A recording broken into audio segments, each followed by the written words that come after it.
إن الحمد لله نحمده ونستعينه ونستغفره ونعوذ بالله من شرور أنفسنا ومن سيئات أعمالنا من يهده الله فلا مضل له ومن يضلل فلا هادي له وأشهد أن لا إله إلا الله وحده لا شريك له وأشهد أن محمدا عبده ورسوله أما بعد فإن خير الحديث كتاب الله وخير الهدي هدي محمد صلی اللہ علیہ وعلی آلہ وسلم وشر الامور محدثاتها وكل محدثة بدعة وكل بدعة ضلالة وكل ضلالة في النار۔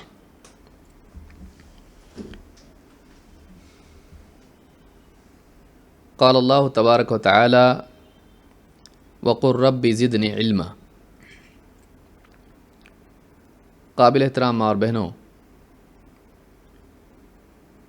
اللہ رب العالمین کی عظیم الشان نعمت دین اسلام ہے، ایک ایسا دین جس میں انسان کی جان و مال کی حفاظت ہے، اس کی عزت کی حفاظت ہے، اور اسی طرح سے آخرت میں اس کے لیے کامیابی ہے۔ نہ صرف آخرت میں بلکہ دنیا میں بھی ایک حیات طیبہ کا جس پر اللہ تعالیٰ نے وعدہ کیا ہے۔ اللہ تعالیٰ نے فرمایا من عمل صالحا من ذکر او انثى وهو مؤمن فلنحيينه حیاتا طیبہ ولنجزینہم اجرہم باحسن ما كانوا يعملون۔ جو کوئی نیک عمل کرے، چاہے وہ مرد ہو یا عورت، بشرطے کہ وہ مومن ہو، تو اسے ہم دنیا میں ایک اچھی زندگی جلائیں گے، اچھی زندگی عطا کریں گے، حیات طیبہ اس کو عطا کریں گے۔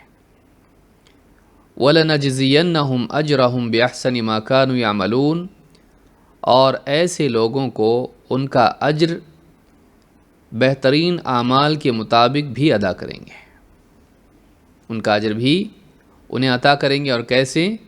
ان کے بہترین اعمال کے مطابق، کوتاہیوں کو نظر انداز کرتے ہوئے ان کے جو اعلیٰ اور بہتر اعمال ہوں گے ان کے مطابق ان کو اونچا اجر اور اونچا مقام عطا کریں گے۔ اس آیت سے معلوم ہوتا ہے کہ حیات طیبہ کا وعدہ مردوں کے لیے بھی ہے اور عورتوں کے لیے بھی، لیکن اس حیات طیبہ کے لیے مال و متاع اور دنیاوی چیزوں کی ضرورت نہیں۔ اس حیات طیبہ کے پانے کے لیے ضروری ہے کہ ایک انسان کی زندگی میں دو بنیادی اوصاف ہوں، ایک ایمان اور دوسرے عمل صالح۔ ایک ایمان جس میں اللہ اس کے رسول کی بات پر یقین ہو، شک نہ ہو، اس بات کا اطمینان اور اعتماد ہو کہ اللہ اور اس کا رسول جو بتائیں وہی حق ہوتا ہے، اسی میں ہماری بھلائی ہوتی ہے۔ اس بات کا یقین کہ اللہ اور اس کے رسول کی بات ماننے ہی میں بھلائی ہے اور اسی کا انجام اچھا ہے۔ اللہ کے نبی صلی اللہ علیہ وسلم جو خبریں دیں ان خبروں کی تصدیق ہو، ان کو سچا مانا جائے۔ دوسری چیز عمل صالح، قرآن و سنت کی باتیں صرف علم کا حصہ بن کے دل میں نہ رہ جائیں، بلکہ وہ اس کی پوری زندگی میں سمائیں، اس کی زبان سے الفاظ نکلیں قرآن و سنت کی روشنی میں، وہ زبان کے اعتبار سے اللہ اور اس کے رسول کی بتائی ہوئی پابندیوں کو جانتا ہو، اس کی زبان خیر بولتی ہو، شر سے بچتی ہو، اس کے جسم سے صادر ہونے والے اعمال، آنکھیں، کان، دل، اسی طرح سے ہاتھ اور پاؤں اور اس کا سارا وجود اللہ کی تابع داری میں ہو، اللہ کا حکم، اللہ کا فرمان پورا کرنے والی ہو، وہ عمل کرنے والا ہو، اور اعمال نیک ہوں، وہ اعمال ہوں جو اللہ اور اس کے رسول صلی اللہ علیہ وسلم کے بتائے ہوئے ہوں۔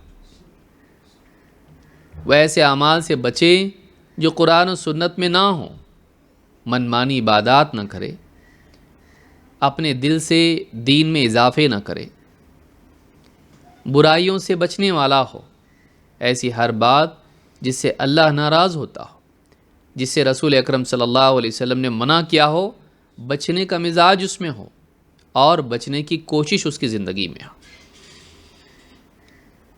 ایمان اور عمل صالح کا نتیجہ صرف آخرت میں نہیں آتا ہے، بلکہ دنیا ہی سے شروع ہو جاتا ہے، اور ایسے انسان کو اللہ تعالیٰ دنیا میں حیات طیبہ عطا کرتا ہے، ایک پاکیزہ، عمدہ اور اعلیٰ سطح کی زندگی۔ اور اس آیت میں خصوصی طور پر دیکھنے کی چیز یہ ہے کہ اللہ تعالیٰ نے یہ وعدہ صرف مردوں سے نہیں کیا ہے، بلکہ یہ وعدہ اللہ تعالیٰ نے عورتوں سے بھی کیا ہے۔ جہاں مرد اس بات کے حقدار ہیں کہ ایمان و عمل کی بنیاد پر انہیں دنیا میں حیات طیبہ اور آخرت میں بہترین اجر ملے، وہیں عورتیں بھی اس معاملے میں برابر کی شریک اور بھاگیدار ہیں۔ ان کے لیے بھی وعدہ برابری کا ہے، ان کے لیے بھی وعدہ ہے کہ اگر وہ ایمان و عمل صالح کا ثبوت دیں تو ان کے لیے بھی دنیا میں حیات طیبہ ہے اور ان کے لیے بھی آخرت میں اجر عظیم ہے۔ اللہ کے ہاں مرد اور عورت میں اجر کے معاملے میں کوئی بھی تفریق نہیں ہے، دونوں کے لیے برابری کا وعدہ ہے۔ لہٰذا دنیا کی مال و متاع، یہاں کی زیب و زینت، یہاں کے اسباب اور یہاں کی چیزیں جمع کرنے میں اپنی آخرت کو، اپنے دین کو برباد نہیں کرنا چاہیے۔ لوگوں کی توجہات ہماری طرف ہوں، اس کے لیے غیر شرعی حسن اور جمال کے طریقے استعمال کرنا، زیب و زینت اختیار کرنا تاکہ لوگوں کی نگاہ میں ہم خوبصورت دکھائی دیں، بڑے گھر کے ثابت ہو جائیں، لیکن شریعت کی حدود پھلانگیں، یہ اللہ کو پسند نہیں ہے۔ ایک مومن مرد اور ایک مومنہ عورت زندگی کے تمام معاملات میں اپنے آپ کو شریعت کے پابند رکھتے ہیں۔ لہٰذا یہ جو سلسلہ ہمارا چل رہا ہے، پچھلے درس میں بھی ہم نے دیکھا اور آئندہ بھی جو حدیثیں آ رہی ہیں وہ اسی بنیادی نقطے کو واضح کرتی ہیں کہ زیب و زینت میں اللہ تعالیٰ کی قائم کردہ حدوں کو پار کرنا یہ مومنہ عورت کا طریقہ نہیں ہے۔ آئیے دیکھتے ہیں اس سے متعلق کیا حدیثیں ہم کو ملتی ہیں۔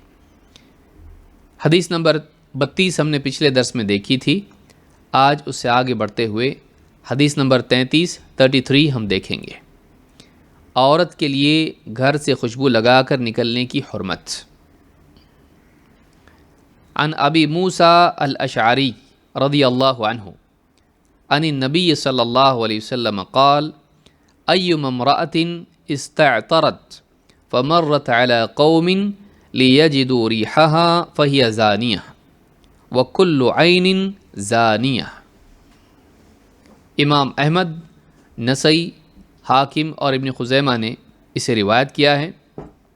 الفاظ ابن خزیمہ سے لیے گئے ہیں اور صحیح الجامع صغیر میں حدیث نمبر 2701 پر اور صحیح ابن خزیمہ میں حدیث نمبر 1681 پر یہ روایت موجود ہے۔ شیخ الالبانی کہتے ہیں کہ حدیث صحیح ہے۔ حدیث کے الفاظ کیا ہیں؟ ابو موسیٰ اشعری رضی اللہ تعالیٰ عنہ فرماتے ہیں، ان سے روایت ہے، وہ نبی کریم صلی اللہ علیہ وسلم سے روایت کرتے ہیں کہ آپ نے فرمایا ایما امرأۃ، جو بھی عورت استعطرت، عطر لگائے، فمرت علی قوم، اور پھر کسی گروہ پر، لوگوں کے پاس سے گزریں، کسی قوم پر سے مراد کچھ لوگ، عربی زبان میں قوم لوگوں کے لیے آتا ہے، کچھ لوگ بیٹھے ہوئے ہیں، کچھ لوگ کھڑے ہوئے ہیں، قوم کچھ لوگ، تو وہ لوگوں کے پاس سے گزرے اور اس کی نیت یہ ہو لیجدوا ریحہا، وہ عطر لگا کے نکلی اس لیے ہے کہ جن لوگوں کے پاس سے گزرے انہیں اس کے عطر کی خوشبو ملے، لیجدوا ریحہا فہی زانیہ، تو ایسی عورت زناکار عورت ہے۔ جو عورت خوشبو لگا کے نکلے اور اس کا مقصد یہ ہو کہ جہاں سے بھی گزرے لوگوں کو اس کی خوشبو ملے، ایسی عورت کے بارے میں آپ نے فرمایا فَهِيَ زَانِيَةٌ، اور کہا وَكُلُّ عَيْنٍ زَانِيَةٌ، اور جو نگاہیں پلٹ کے اس کو دیکھیں وہ بھی زناکار نگاہیں ہیں، وہ آنکھیں بھی زناکار ہیں جو اس عورت کی خوشبو سے متاثر ہو کر پلٹ کر اس کو دیکھیں۔ اس حدیث سے یہ بات معلوم ہوتی ہے کہ عورت کے لیے خوشبو لگا کر باہر جانا جائز نہیں۔ آئیے اس تعلق سے دیکھتے ہیں مزید کیا دلیلیں ہیں، اور کیوں آپ نے اس عورت کو زانیہ کہا جبکہ وہ زنا تو نہیں کر رہی ہے، تو پھر اس کو زانیہ کیوں کہا گیا، اور کیا واقعی وہ کلیتاً زانیہ ہے؟ نہیں۔ تو آئیے دیکھتے ہیں علماء نے اس بارے میں کیا کہا۔ علامہ مناوی رحمہ اللہ فرماتے ہیں فَهِيَ زَانِيَةٌ أَيْ هِيَ بِسَبَبِ ذَلِكَ مُتَعَرِّضَةٌ لِلزِّنَا، اس کو زانیہ اس لیے کہا گیا ہے کیونکہ وہ اپنے اس عمل کے ذریعے سے لوگوں کو زنا کا سبب پیدا کر رہی ہے۔ اس کی خوشبو سے لوگ اس کی طرف متاثر ہوں گے، ہو سکتا ہے کانٹیکٹ ہو سکتا ہے اس کی طرف متوجہ ہوں رضامندی سے یا زبردستی، یہ معاملہ یہاں تک پہنچ سکتا ہے۔ ایک مرد کا عورت کی طرف اٹریکٹ ہونا فساد کے دروازے کھولتا ہے، اجنبی عورت کی طرف متوجہ ہونا بگاڑ اور بربادی کے دروازے کھولتا ہے، اور یہ عورت اس دروازے کو کھول رہی ہے، اس کے لیے سبب پیدا کر رہی ہے کہ وہ آدمی اس کی طرف متوجہ ہو۔ کوئی بگڑا ہوا شریر انسان ہو سکتا ہے جو شریعت کی حدیں پھلانگ کر اس تک پہنچے اور پھر بات بڑھتے بڑھتے بڑھتے زنا تک چلی جائے۔ تو چونکہ یہ زنا کا سبب اٹریکشن پیدا کر رہی ہے، ظاہر بات ہے زنا آخر میں ہوتا ہے، پہلے سب سے پہلا نقطہ کیا ہوتا ہے؟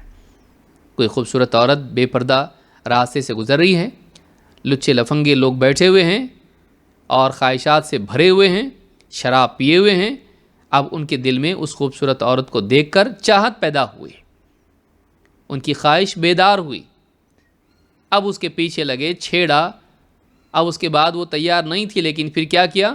زبردستی اس کی آبرو ریزی کی ہے۔ کتنے نیوز پیپر میں آپ کو اس طرح کے قصے ملیں گے، سماج میں اس طرح کے بھیڑیے بیٹھے رہتے ہیں۔ ایک عورت، اس کے لیے ضروری ہے کہ وہ اپنی حفاظت کا انتظام کرے، وہ اپنی حفاظت کے لیے خود سوچے۔ سماج بگڑا ہوا ہے، جیسے ہم بچوں کو سمجھاتے ہیں، سکھاتے ہیں ایسا نہیں کرنا، کوئی بولے ہمارے ساتھ گاڑی پہ بیٹھو چلو تو نہیں جانا جب تک کہ وہ پہچان والا فلاں فلاں نہ ہو۔ ہم اپنے بچوں کی حفاظت کرتے ہیں، لیکن ضروری ہے کہ ہم اپنی بچیوں کی اور خود اپنی حفاظت کرنے والے ہوں، اس اعتبار سے کہ ان کی زینت کہیں لوگوں کے جذبات کو بھڑکا کر معاملہ بہت دور تک نہ لے جائے۔ اور اسی میں سے ایک چیز خوشبو بھی ہے کہ جس سے آنکھ والا تو آنکھ والا، اندھا بھی متاثر ہو سکتا ہے۔ خوشبو ایک ایسی چیز ہے کہ جس سے نہ صرف آنکھ والا بلکہ ایک اندھا بھی متاثر ہوتا ہے، ایک بہرا بھی متاثر ہوتا ہے، وہ اٹریکٹ ہوتا ہے، کیونکہ انسان کی طبیعت میں ہے اچھی خوشبو کی طرف آدمی کا دل لپکتا ہے اور اس شخصیت سے اس کا دل جڑتا ہے۔ عورت میں ویسے بھی کشش ہے اس کی زینت کی وجہ سے، اسی لیے پہلے خوشبو کا ذکر آیا، اس کے بعد آنکھ کا آیا۔ کیوں؟ خوشبو سے آدمی پلٹ کے بھی دیکھ سکتا ہے، اس کو خوشبو آئی، سامنے نہیں گئی عورت، پیچھے سے گئی، لیکن خوشبو اس کی آئی، پلٹ کے دیکھا اس کو اور اس کی طرف دل لپکا۔ تو یہ اس عورت کو زناکار کیوں کہا گیا؟ کیونکہ وہ چاہتی کہ لوگ اس کی خوشبو سے محظوظ ہوں، اس کی لذت محسوس کریں، اس کی طرف اٹریکٹ ہوں۔ یہ نیت ہی غلط ہے، لیجدو میں دونوں امکانات ہیں تاکہ وہ اس کی خوشبو پائیں. اس میں نیت کا ہونا نہ ہونا دونوں ہو سکتا ہے. عربی زبان میں یہ دونوں طور سے استعمال ہوتا ہے کہ ایسا کام کریں جس کا لازمی نتیجہ دوسرا ہونے والا ہے، تو چاہے اس کی نیت اس کی نہ بھی ہو، تب بھی چونکہ سبب اس نے اختیار کیا ہے تو گویا کہ وہ وہی کرنا چاہ رہا ہے. اس کو معلوم ایسا ہونے والا ہے، ایسی نیت نہیں ہے، لیکن ظاہر بات ہے کہ یہ ہوگا ہی. تو نیت کوئی عورت کہہ سکتی بھائی میں عطر لگا کے جاتی ہوں لیکن میری نیت ایسی نہیں ہے. آپ کی نیت نہ بھی ہو، لیکن جب آپ کو معلوم ہے کہ اس کا نتیجہ یہی ہے، مرد متوجہ ہوں گے، تو ظاہر بات ہے کہ چاہے نیت ہو یا نہ ہو بات ایک ہی ہے. تو یہاں کہا کہ وہ اپنے اس فعل سے زنا کے لیے راستہ ہموار کر رہی ہے، اپنے آپ کو پیش کر رہی ہے اس کے لیے. ساعیۃ فی اسبابہ، اس کے اسباب کی کوشش کر رہی ہے، اس کے اسباب کو اکٹھا کر رہی ہے.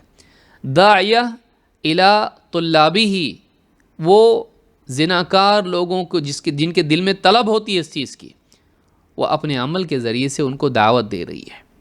وَسُمِّيَتْ لِذَلِكَ زَانِيَةً مَجَازًا، لہٰذا اسی وجہ سے اسے زانیہ کہا گیا مجازن. فی نفسہ وہ زناکار عورت نہیں ہے، ہو سکتا ہے وہ نمازی عورت ہو سکتا ہے وہ پردے والی عورت ہو، لیکن پردے کے باوجود بھی اگر وہ عطر خوشبو لگا کے باہر جا رہی ہے، ایسی خوشبو جو لوگوں تک پہنچتی ہے، تو ایسی عورت اپنے اس عمل کے ذریعے سے زنا کا دروازہ کھول رہی ہے، لوگوں کے جذبات کو بھڑکا رہی ہے. اور ایسی عورت مجازن، ایسی عورت کو کہا گیا کہ یہ زناکار عورت ہے کیونکہ وہ اس کا سبب پیدا کر رہی ہے. تو فیض القدیر میں علامہ مناوی نے بات کہی ہے، اگر کوئی عورت بھول کر عطر لگا لے یا عطر لگائی بھی ہو گھر میں اور پھر باہر جانا پڑے تو کیا کریں؟ مولا ابی رحم جن کا نام عبید ہے کہتے ہیں ان ابا ہریرہ لقی امرأۃ، ابو ہریرہ رضی اللہ تعالیٰ عنہ کا ایک عورت سے سابقہ ہوا، ایک عورت ان کے پاس سے گزری. متطیبۃ ترید المسجد، وہ عورت مسجد جا رہی تھی، لیکن طیب، عربی زبان میں طیب خوشبو کا کہتے ہیں، وہ خوشبو لگا کر مسجد جا رہی تھی. فقال یا امۃ الجبار این تریدین، کہا اے جبار کی بندی، جبار اللہ کے ناموں میں سے ایک نام ہے. یا امۃ الجبار، اے جبار کی بندی، این تریدین، کہاں جا رہی ہو؟ قالت المسجد، اس عورت نے کہا مسجد جا رہی ہوں. قال وَلَهُ تَطَيَّبْتِ، اچھا مسجد جانے کے لیے خوشبو لگائی ہے؟ قالت نعم، کہا ہاں. قال فإني سمعت رسول اللہ صلی اللہ علیہ وسلم یقول، کہا کہ میں نے اللہ کے رسول صلی اللہ علیہ وسلم کو یہ فرماتے سنا ہے، ایما امرأة تطیبت ثم خرجت الی المسجد، جو بھی عورت خوشبو لگائیں اور پھر اس کے بعد خوشبو لگا کر مسجد کی طرف نکلیں، لم تقبل لها صلاة حتى تغتسل، تو مسجد جا کر نماز بھی پڑھ لیں، اس کی نماز قبول نہیں ہوتی جب تک کہ وہ غسل نہ کر لے. اس کی نماز قبول نہیں ہوتی ہے جب تک کہ وہ غسل نہ کرے. امام احمد، ابو داؤد، ابن ماجہ اور ابن خزیمہ سبھی نے اس کو روایت کیا ہے. الفاظ ابن ماجہ کے ہیں. صحیح ترغیب حدیث نمبر 2020، اور شیخ الالبانی کہتے ہیں کہ حدیث حسن لغیرہ ہی ہے. اس حدیث سے بات معلوم ہوتی ہے کہ اگر ایک عورت غلطی سے خوشبو لگا بھی لے اور اسے یاد نہ رہے اور پھر مسجد جانے کا یا باہر جانے کا موقع ہے، تو اس کو چاہیے کہ جب تک کہ وہ غسل کر کے اس خوشبو کو زائل نہیں کر دیتی، ہٹا نہیں دیتی، وہ باہر نہ جائے. تو ابو ہریرہ رضی اللہ تعالیٰ نے حدیث بیان کی اور کہا کہ میں نے اللہ کے رسول صلی اللہ علیہ وسلم سے سنا، آپ فرماتے تھے کہ جو بھی عورت خوشبو لگائیں پھر اس کے بعد مسجد جانے کے لیے نکلیں تو اس عورت کی نماز قبول نہیں ہوتی جب تک کہ وہ غسل نہ کر لے۔ تو اس سے بات معلوم ہوتی ہے کہ مسجد جیسے مقدس مقام پر جانے میں بھی خوشبو نہیں چلے گی۔ کوئی عورت کہہ سکتی کہ میں تو نکاح میں، ولیمے میں یا کسی اور دعوت میں نہیں جا رہی ہوں، میں مسجد جا رہی ہوں، کیا مسئلہ ہے؟ خوشبو تو اللہ کو پسند ہے، نبی صلی اللہ علیہ وسلم کو پسند تھی، میں خوشبو لگا کے جا رہی ہوں۔ لیکن مرد کا خوشبو لگانا الگ ہے، عورت کا خوشبو لگا کر باہر نکلنا الگ ہے۔ عورت کے لیے ولنریبلٹی ہے، اس کے لیے خطرات ہیں، مرد کے لیے وہ خطرات نہیں ہیں۔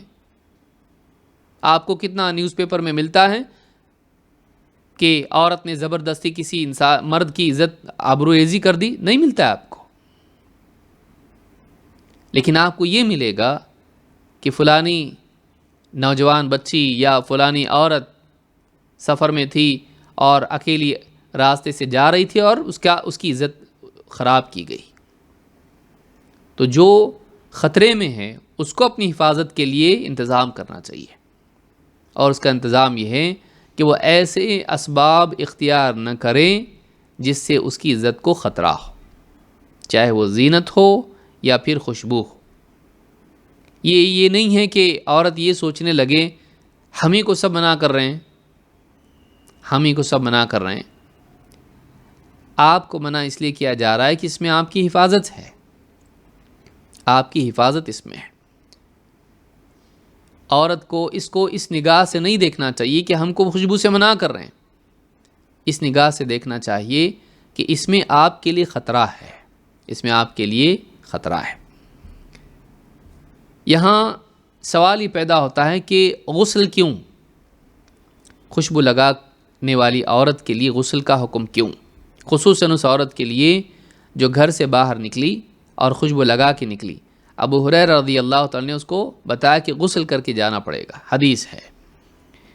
علامہ سندھی کہتے ہیں فقیل امرها بذلك تشدیدا علیہا، اللہ کے رسول صلی اللہ علیہ وسلم نے اس عورت کو غسل کا حکم دیا جو عطر لگا کے نکلے، تشدید کے طور پر، ڈانٹ کے طور پر، وتشنیعا لفعلها، اور اس کے عمل کو برا بتاتے ہوئے، وتشبیہا لہا بالزنا، وتشبیہا لہو بالزنا، اور اس کے اس عمل کو زنا سے مشابہ قرار دیتے ہوئے، کیونکہ آپ نے کہا کہ جو عورت اس طرح کا عمل کرے، خوشبو لگا کے نکلیں، وہ زانیہ ہے، تو آپ نے اس کو غسل کا بھی حکم دیا، اس عمل کو، خوشبو لگا کر نکلنے کو زنا سے تشبیہ دیتے ہوئے۔ وَذَلِكَ لِأَنَّهَا هَيَّجَتْ بِالتَّعَطُّرِ شَهَوَاتِ الرِّجَالِ، اور یہ اس لیے بھی کہ اس عورت نے اپنے اس عمل کے ذریعے سے، عطر لگا کر نکلنے کے عمل کے ذریعے سے مردوں کی شہوت کو بیدار کیا۔ اس کا یہ عمل کیا ہے؟ مردوں کی شہوت کو بیدار کرنے والا عمل ہے۔ وَفَتَحَتْ بَابَ عُيُونِهِمْ الَّتِي بِمَنزِلَةِ بَرِيدِ الزِّنَا، اور اس نے اس خوشبو کے ذریعے سے ان کی آنکھیں کھولیں، ان کی آنکھیں اس کی طرف متوجہ ہوئی۔ الَّتِي بِمَنزِلَةِ بَرِيدِ الزِّنَا، جو کہ زنا کی ابتدا ہے۔ برید کہتے ہیں خط کو، کہ وہ زنا سے پہلے کے مقدمات جس کو آپ کہیں، گویا کہ وہ زنا کی شروعات ہے۔ وَحَكَمَ عَلَيْهَا بِمَا يَحْكُمُ عَلَى الزَّانِ مِنَ الْاِغْتِسَالِ مِنَ الْجَنَابَةِ، تو جیسے ایک جماع کرنے والے کو، مرد ہو یا عورت ہو، شہوت والا تعلق قائم کرنے کے بعد اسے غسل کا حکم دیا جاتا ہے، اسی طرح سے اس عورت کو بھی غسل کا حکم دیا، کیونکہ اس کے ذریعے سے شہوت بیدار ہوتی ہے۔ تو علماء نے یہ بات کہی کہ چونکہ یہ عمل اس کو زانیہ قرار دیا، لہٰذا اسی اعتبار سے ڈانٹ کے طور پر بھی اور اس اعتبار سے بھی کہ یہ عمل شہوتوں کو بیدار کرنے والا ہے، لہٰذا اس کو زنا سے تشبیہ دیتے ہوئے اس کو غسل کا حکم دیا گیا تاکہ وہ پاک ہو جائے۔ علامہ سندھی نے یہ نسائی کی شرح میں یہ بات کہی ہے۔ شیخ محمد ابن علی ابن آدم الإثیوبی کہتے ہیں يحتمل ان يكون غرض الاغتسال مع ازالته الطيب تکفیر معصیتها، کہتے ہیں کہ غسل کی وجہ یہ بھی ہو سکتی ہے کہ اولاً تو اس سے خوشبو نکل جائے گی، لیکن اسی کے ساتھ ساتھ اس کے گناہ کا کفارہ بھی ہو جائے گا۔ کما یکون الوضوء مکفرا للذنوب، جیسے وضو سے گناہ معاف ہوتے ہیں۔ جب ایک انسان وضو کرتا ہے تو وضو سے اس کے گناہ جھڑتے ہیں، تو یہ عورت اس نے غلطی کی، خوشبو لگا کر باہر نکلی، تو اس کے لیے اب کفارہ یہ ہے کہ اس کے گناہ جھڑنے کے لیے چاہیے کہ اس کو غسل کریں تاکہ خوشبو کے ساتھ ساتھ اس کے گناہ بھی اس سے زائل ہو جائیں۔ تو اس اعتبار سے بھی اس کے لیے غسل کا حکم دیا گیا۔ ذخیرۃ العقبہ میں یہ بات انہوں نے کہی ہے، جو سنن النسائی کی شرح ہے۔ اللہ کے رسول صلی اللہ علیہ وسلم نے عورت کو سختی سے خوشبو لگا کر نماز کے لیے، خصوصاً عشاء کی نماز کے لیے جانے سے منع کیا ہے۔ اللہ کے رسول صلی اللہ علیہ وسلم فرماتے ہیں اذا شہدت احداکن العشاء، تم میں سے جب کوئی عورت عشاء کی نماز کے لیے آئیں، فلا تطیب تلک اللیلہ، اس رات وہ ہرگز بھی خوشبو نہ لگائے۔ امام مسلم نے اسے روایت کیا ہے کتاب الصلاح میں، حدیث نمبر 443، کہ تم میں سے جب کوئی عورت عشاء کی نماز کے لیے آئیں تو وہ ہرگز بھی اس رات خوشبو نہ لگائے، یعنی جانے سے پہلے۔ اسی طرح سے ایک اور روایت میں آپ نے فرمایا ایما امرأۃ اصابت بخورا، جو بھی عورت بخور یعنی خوشبو کی دھونی دینا جس کو آپ کہتے ہیں، یا خوشبو لگانا، تو جو بھی عورت بخور لگائے، بخور کی خوشبو اس میں ہو، فلا تشہد معنا العشاء الآخرہ، وہ عورت ہمارے ساتھ بعد والی عشاء یا آخری عشاء یعنی عشاء کی نماز، عشاء دو ہوتی ہیں، ایک مغرب والی ایک عشاء والی، دونوں کو عشاء کہا جاتا ہے، لیکن وہ پہلی عشاء ہے یہ دوسری عشاء ہے، رات کی دو نمازیں ہیں۔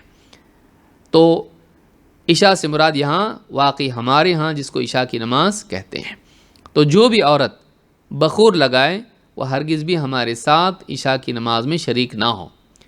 اس کا یہ مطلب نہیں ہے کہ وہ بقیہ نمازیں عطر لگا کے پڑھ سکتی ہے، پچھلی حدیثوں میں اس کا بھی انکار موجود ہے۔ ابو ہریرہ رضی اللہ تعالیٰ نے یہ نہیں پوچھا کون سی نماز کے لیے جا رہی ہو، بلکہ انہوں نے سرے سے اس عورت کو منع کر دیا۔ تو اس حدیث کو امام مسلم نے روایت کیا ہے کتاب الصلاح میں، حدیث نمبر 444 پر۔ علماء نے کہا عشاء کا ذکر اس لیے خاص طور سے آیا اس لیے کہ وہ وقت ایسا ہے جس میں اندھیرے کی وجہ سے مجرم اور شرارتی لوگ اس سے فائدہ اٹھا کر اس کی عزت کو نقصان پہنچا سکتے ہیں، اس میں زیادہ امکان پاسبلٹی ہے، ورنہ باقی اوقات میں بھی یہ امکان موجود ہے، لیکن عشاء کا وقت خاص اس لیے ذکر کیا گیا اس لیے کہ خطرہ اس میں زیادہ ہے۔ خوشبو لگا کر جانے کی ممانعت کیوں؟ جیسا کہ آپ نے دیکھا علامہ صنعانی رحمۃ اللہ علیہ فرماتے ہیں اس لیے منع کیا گیا ہے لِأَلَّا تَفْتَنَّ بِرَائِحَتِهَا مَن تَمُرُّ بِهِمْ، یہ اس لیے تاکہ کوئی شخص جو ان کے پاس سے گزرے یا یہ اس شخص کے پاس سے گزریں وہ فتنے میں مبتلا نہ ہو، اس عورت کی خوشبو کی وجہ سے اس عورت کی طرف اٹریکٹ ہو کر فتنے میں مبتلا نہ ہو۔ وفیہ الامر بسد ذرائع الحرام، ایک بہت بڑا مسئلہ یہاں پر جو علامہ صنعانی نے جس کی طرف اشارہ کیا ہے وہ ہے سد ذرائع کا مسئلہ۔ یہ کیا ہے؟ کہتے ہیں وفیہ الامر بسد ذرائع الحرام، اس حدیث میں حرام تک پہنچانے والی چیزوں سے روکنا، ذریعہ ختم کر دینا، اس کی دلیل ملتی ہے۔ دیکھیے زنا ہو رہا تو نہیں ہے، ضروری نہیں کہ ہو بھی جائے، لیکن قوی امکان ہے کہ یہ چیز زنا تک پہنچے گی، لہٰذا جو چیز زنا تک لے جائے گی اس سے روک دیا گیا ہے۔ اس سے معلوم ہوتا ہے کہ ایسے اسباب جو کسی گناہ تک لے جانے والے ہوں ان سے رک جانا چاہیے۔ مثال کے طور پر قرآن کریم میں اللہ تعالیٰ نے آدم علیہ السلام اور حضرت حوا سے کہا وَلَا تَقْرَبَا هَذِهِ الشَّجَرَةَ فَتَكُونَا مِنَ الظَّالِمِينَ، اس پیڑ کے قریب بھی مت جانا۔ وَلَا تَقْرَبَا هَذِهِ الشَّجَرَةَ کیا ہوگا؟ فَتَكُونَا مِنَ الظَّالِمِينَ، تم اپنے اوپر ہی ظلم کرنے والوں میں سے ہو جاؤ گے، تم ظالموں میں سے ہو جاؤ گے، اپنے اوپر ظلم کر بیٹھو گے۔ کیا؟ ایک تو اللہ کا حکم توڑا، دوسرا جنت سے محروم۔ لیکن بات یہ ہے کہ جو مصیبت ان پر آئی آدم علیہ السلام پر اور حضرت حوا پر، وہ کیسے آئیں؟ وہ قریب گئے اور اس کا پھل کھایا۔ فَأَكَلَا مِنْهَا فَبَدَتْ لَهُمَا سَوْآتُهُمَا، جب انہوں نے پھل کھایا اس کا تو اس سے ان کے جسم سے لباس اتر گیا۔ تو معاملہ یہ تھا کہ جو بھی پریشانی آئی وہ کس وجہ سے آئی؟ پھل کھانے کی وجہ سے۔ لیکن اللہ نے منع کس سے کیا تھا؟ پھل کھانے سے یا قریب جانے سے؟ غور کریں، اللہ نے منع کیا تھا قریب جانے سے۔ تو معلوم یہ ہوا کہ قریب جائیں گے تو فتنے میں پڑیں گے اور پھل کھا لیں گے، تو اللہ نے پھل کھانے سے منع کرنے کی بجائے قریب جانے ہی سے منع کر دیا۔ ویسے ہی جیسے ہمارا بچہ ہے راستے کے کنارے کھیل رہا ہے اور راستے پر دوڑ رہا ہے، ہم اس کو روک لیتے ہیں اس وجہ سے کہ کہیں کوئی گاڑی نہ آ جائے اور اس کو ٹکرا کے نہ نکل جائے، تو ہم اس کو راستے کے قریب بھی جانے نہیں دیتے۔ اسی طرح سے جو بلڈنگز بنی ہوئی ہوتی ہیں اس کی منڈیر پہ اگر بچے چلنے لگیں تو ان کو ویسا نہیں کرنے دیتے، ڈانٹتے ہیں کنارے کنارے مت جاؤ۔ یا پکنک پر اگر آپ گئے ہیں اور وہاں پانی بھی ہے، تالاب ہیں، آپ بچوں کو اس کے کنارے بھی جانے نہیں دیتے ہیں۔ کیوں؟ ہو سکتا ہے پانی میں چلا جائے، ڈوب کے مر جائے۔ ایسی کتنی مثالیں ہیں۔ بچوں کو آپ گاڑی میں کار میں سفر کر رہے ہیں، آپ اس میں سے ہاتھ باہر نکالنے سے منع کرتے ہیں۔ کیوں؟ کوئی گاڑی آ جائے گی اور ہاتھ اڑا کے لے جائے گی۔ کتنی ساری چیزیں ہیں۔ اس کو کیا کہتے ہیں؟ سد ذریعہ۔ ایسی چیز جس میں قوی امکان ہو کہ انسان گناہ میں واقع ہوگا، تو صرف گناہ سے منع نہیں کیا جاتا ہے، اس سبب سے بھی منع کیا جاتا ہے جو اس گناہ تک لے جاتا ہے۔ اگر گناہ کا کوئی کمرہ ہے تو سیڑھی پر جانے سے بھی منع کیا جائے گا، کیونکہ سیڑھی کے ذریعے سے تو کمرے میں جائے گا۔ اس طرح سے جیسے کوئی بگڑا ہوا لڑکا ہے، آپ اپنی اولاد کو منع کرتے ہیں اس کے ساتھ کھیلا مت کر۔ کھیلنا گناہ نہیں ہے، لیکن آپ جانتے ہیں اس کے ساتھ کھیلے گا، اس کے ساتھ دوستی بنے گی، وہ اپنی بری عادتیں اس کو سکھائے گا۔ تو آپ منع کس سے کر رہے ہیں؟ اس کے ساتھ مت کھیل۔ کھیلنا غلط تھوڑی ہے۔ بچہ آپ سے پوچھتا ہے کھیلنا غلط کہاں ہے، کھیلنے میں کیا برائی ہے؟ لیکن آپ کہتے تم اس کے ساتھ کھیلو گے، دوستی بنے گی، وہ اپنی بری عادتیں تم کو سکھائے گا۔ تو آپ دنیا کے معاملے میں، اپنی ذاتی زندگی میں بہت سارے معاملات میں اس کو سمجھتے ہیں، لیکن دین کے معاملے میں کتنے لوگ ہیں جو اس کو یاد رکھتے ہیں؟ یہ ایک زندگی کا اہم اصول ہے کہ جو وسائل نقصان تک اور گناہ تک پہنچاتے ہیں ان سے بھی بچنا چاہیے۔ ایسے وسائل سے بچنے کا حکم اللہ نے دیا ہے، اور قرآن سنت میں آپ کو بہت سے معاملات میں یہ دکھائی دے گا۔ اس کو سد ذریعہ کہتے ہیں۔ سد کا مطلب ہوتا ہے بند کر دینا، روک دینا۔ ذریعہ جس کو کہتے ہیں مینس، جو اس تک پہنچاتا ہے۔ تو جو چیز پہنچانے والی ہے گناہوں تک، اسی سے روک دیا جائے تو آدمی گناہ سے بھی محفوظ رہتا ہے۔ موٹی مثال آپ دیکھیے پرانے زمانے میں، بلکہ ابھی بھی ہوتا ہوگا، جس گھر میں چھوٹے بچے ہیں اس گھر کے دروازے میں ایک لکڑی کی رکاوٹ ڈال دی جاتی ہے۔ کیوں؟ دروازہ تو آنے جانے کے لیے، پھر رکاوٹ کیوں ڈالی اس میں؟ تاکہ وہ بچہ جو ہے وہاں تک جا کے کھڑا تو ہو لیکن پھلانگ کے جا نہ پائے۔ ہائٹ اتنی رکھی جاتی ہے کہ وہ بچہ اس کو پھلانگ کے اوپر سے جا نہیں سکتا ہے۔ تو وہ رکھا کیوں جاتا ہے؟ تاکہ باہر نہ جائے۔ باہر جا کے کیا ہوگا؟ باہر جا کے کوئی اٹھا کے لے گیا، کھو گیا، یا ایسی جگہ چلا گیا کہ اس کو نقصان ہو جائے۔ کوئی جانور آ کے نقصان پہنچا دے، باہر نہیں جانا صحیح ہے۔ باہر جانا فی نفسی غلط نہیں ہے، لیکن باہر جانے میں بہت سے نقصانوں کا ڈر ہے، لہٰذا باہر ہی جانا نہیں۔ باہر جا کے کیا ہوگا کیا نہیں ہوگا وہ چھوڑ دو، اس کو باہر ہی مت جانے دو۔ اس طرح سے اس کو روک دیا جاتا ہے باہر جانے سے۔ تو کیا یہ ظلم ہے؟ نہیں۔ آپ کیا کرتے ہیں؟ بچے کو آپ قیدی بنانا چاہتے؟ نہیں، آپ اس کو نقصان سے بچانا چاہتے ہیں۔ جو بات آپ اپنے بچے کے بارے میں سوچتے ہو، اگر اللہ اور اس کا رسول آپ کے بارے میں فیصلہ کریں تو وہ ظلم کیوں ہے؟ بہت سے لوگ اسلام کے احکام کو یہ سمجھتے کہ ہمارے لیے بے وجہ کا ظلم ہے، یہ پابندیاں پابندیاں پابندیاں۔ لیکن آپ وہی چیز اپنی اولاد کے سلسلے میں جب کرتے ہیں تو وہ ظلم کیوں نہیں ہے؟ وہ کیوں احتیاط ہے؟ وہ کیوں خیر خواہی ہے؟ وہ کیوں اولاد کے بچانے کی تڑپ ہے؟ بیٹا انکل کوئی بھی چاکلیٹ دیے تو لینا نہیں۔ کیوں؟ چاکلیٹ کیوں غلط ہے؟ بچے کو آپ محروم کر رہے ہیں۔ بیٹا کسی کی گاڑی پہ بیٹھ کے کوئی لے جانا چاہے، چلو میں تمہارے گھر لے جاتا ہوں، نہیں آنا، پیدل آنا لیکن کسی کی گاڑی پہ مت آنا۔ کیوں؟ ہم لوگ کیوں ایسا کرتے ہیں؟ حفاظت کے لیے۔ جو ہم کر رہے ہیں اس سے بہتر ہمارے بارے میں اللہ اور اس کا رسول جانتے ہیں۔ انہوں نے جب کسی چیز سے ہم کو منع کیا ہے، یہ مت کرو، اس میں ہماری بھلائی ہے۔ ہو سکتا ہے آج ہم کو نہیں سمجھے، ویسے ہی جیسے اس بچے کو نہیں سمجھتا، ہو سکتا ہے آج ہم کو نہ سمجھے، قیامت کے دن سمجھے گا۔ اور بہت سے لوگوں کو دنیا ہی میں سمجھ میں آ جاتا ہے جب نقصان سے دوچار ہوتے ہیں۔ نقصان ہونے کے بعد تو سب کو سمجھتا، نقصان ہونے کے بعد سب کو سمجھتا ہے، لیکن نقصان کی بھرپائی ہو پاتی ہے؟ نہیں۔ یہاں کام چل رہا ہے، گاڑی یہاں سے مت چلاؤ، کھائی میں گر جاؤ گے۔ نہیں نہیں، میں بہت اچھا ڈرائیور ہوں، کچھ نہیں ہوتا۔ چلایا اور تھوڑا سا بیلنس 2 انچ ادھر کا ادھر ہو گیا، سیدھا کھائی میں گئی، دونوں ٹانگیں ٹوٹ گئیں اور کاٹ کے الگ کرنی پڑیں۔ زندگی بھر بستر پہ پڑے رہو آپ۔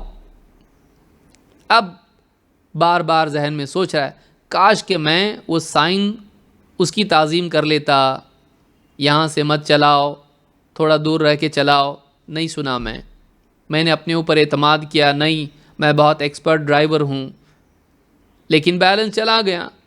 سمجھدار لوگوں کی بات میں نے مانی نہیں، کھائی میں گرا۔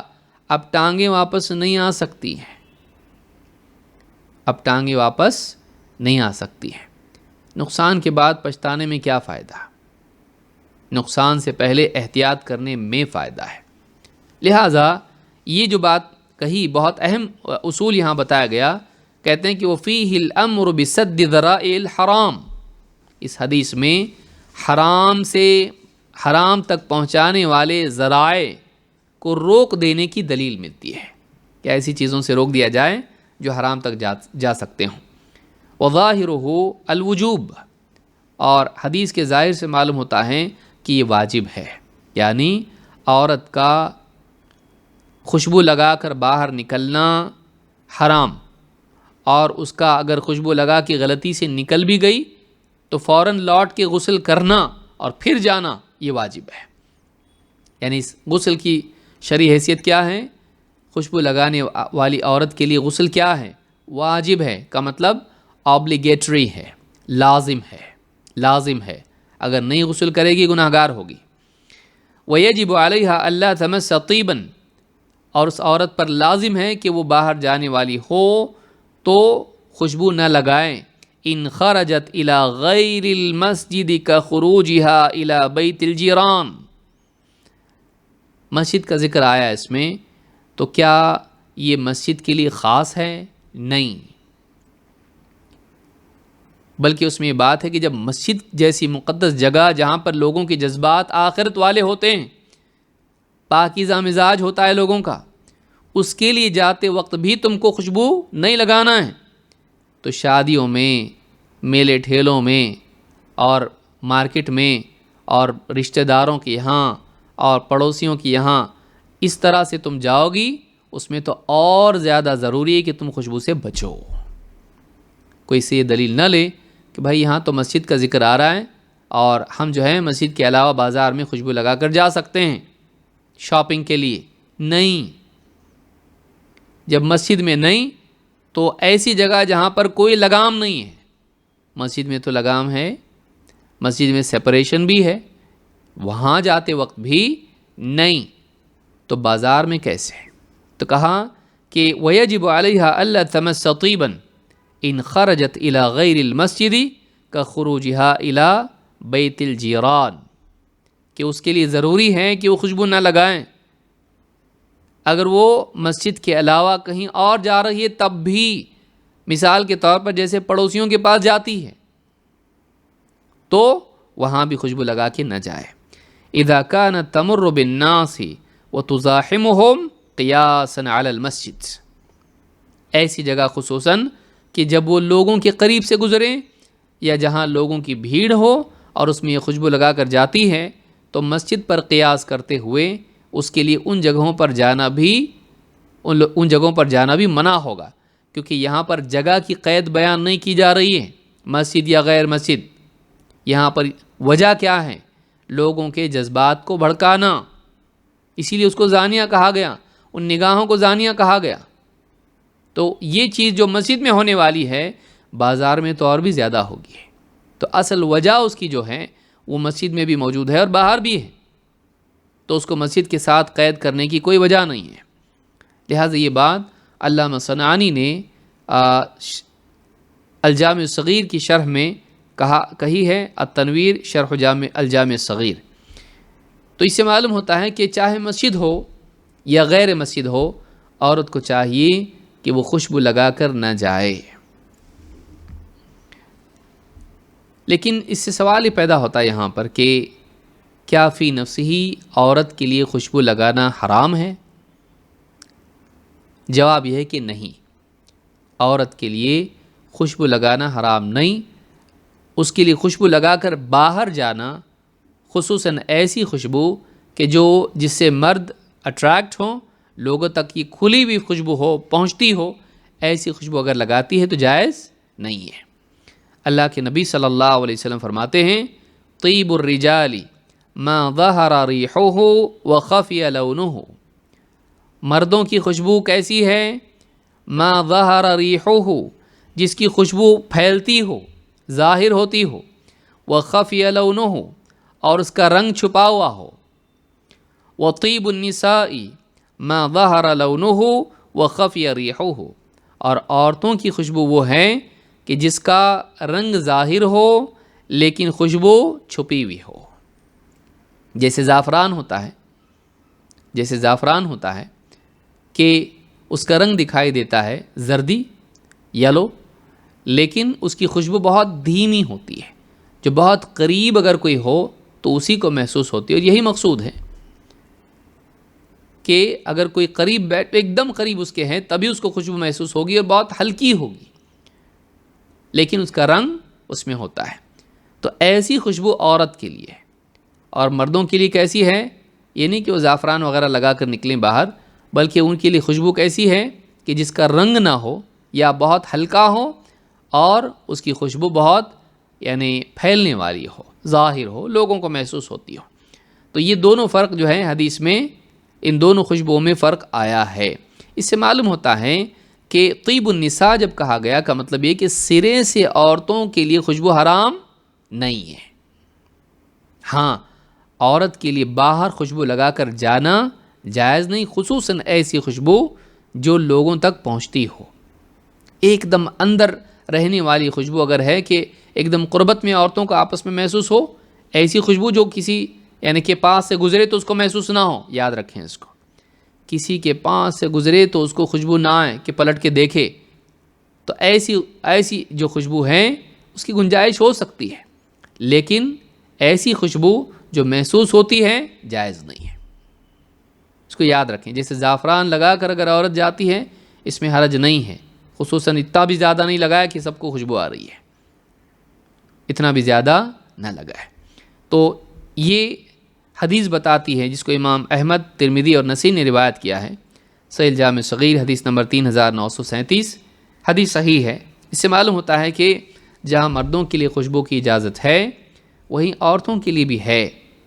اسی لیے سعید ابن ابی عروبہ جو اس حدیث کے راوی ہیں کہتے ہیں انما حملوا قولہ فی طیب النساء علی انہا اذا خرجت، جو عورت کی خوشبو کے بارے میں ممانعت کی حدیثیں ہیں، علماء نے انہیں ایسی خوشبو کے بارے میں ذکر کیا ہے کہ جب وہ باہر نکلتی ہے عورت، یعنی باہر نکلے تو خوشبو لگا کر نہ نکلے، جیسا کہ حدیث میں صراحت ہے۔ فَأَمَّا إِذَا كَانَتْ عِنْدَ زَوْجِهَا فَلْتَطَيَّبْ بِمَا شَاءَتْ، ہاں اگر عورت اپنے شوہر کے پاس ہو یعنی گھر میں ہو تو پھر جیسی چاہے خوشبو لگائے، چاہے وہ ہلکی ہو یا بھڑکیلی ہو، کوئی مسئلہ نہیں۔ گھر میں اگر خوشبو لگاتی ہیں اس کے لیے کوئی منع نہیں ہے، چاہے وہ ہلکی ہو چاہے وہ بھڑکیلی ہو، اس میں کوئی مسئلہ نہیں۔ ہاں اگر باہر جاتی ہے تو پھر اس کو غسل کیے بغیر اور اپنے سے خوشبو کو زائل کیے بغیر نہیں جانا ہے۔ تو سنن نبی داؤد میں یہ بات راوی حدیث نے کہی، حدیث نمبر 4048 پر۔ تو یہ ایک مسئلہ ہمارے سامنے آیا، وہ یہ کہ اولاً تو عورت میں مزاج نہیں ہونا چاہیے کہ پرائے مردوں کو اپنی طرف متوجہ کرے۔ شادی شدہ کے لیے تو گنجائش کسی بھی اعتبار سے نہیں، کیونکہ وہ کسی نکاح کے بندھن میں بندھی ہوئی ہے۔ اب اس کا پرائے مردوں کو اپنی طرف متوجہ کرنے کے لیے خوشبو لگانا، یہ اس کے مزاج کی عکاسی کرتا ہے، اس کا برا مزاج اس کے مزاج کا بگاڑ ثابت کر رہا ہے۔ اور جوان بچیاں جن کے نکاح نہیں ہوئے ہیں انہیں بھی یہ نہیں چاہیے کہ وہ نوجوانوں کو اپنی طرف متوجہ کریں، اس لیے کہ ان کے نکاح کا معاملہ ان کے ولی کے ہاتھ میں ہے، جو خیر خواہی کے ساتھ، اپنی دوراندیشی کے ساتھ، اپنی سوجھ بوجھ کے ساتھ ان کے لیے رشتہ تلاش کریں گے۔ لیکن ان کا مزاج یہ نہیں ہونا چاہیے کہ ہم اپنی زندگی کا فیصلہ خود کریں گے، کالج میں یا کسی اور جگہ پر، اسکولوں میں وہ خوشبو لگا کر جائیں، بن سنور کر جائیں، بے پردگی کے ساتھ جائیں اور پھر سارے لڑکے ان کو دیکھیں۔ مسلمان بچیوں کا مزاج یہ نہیں ہونا چاہیے۔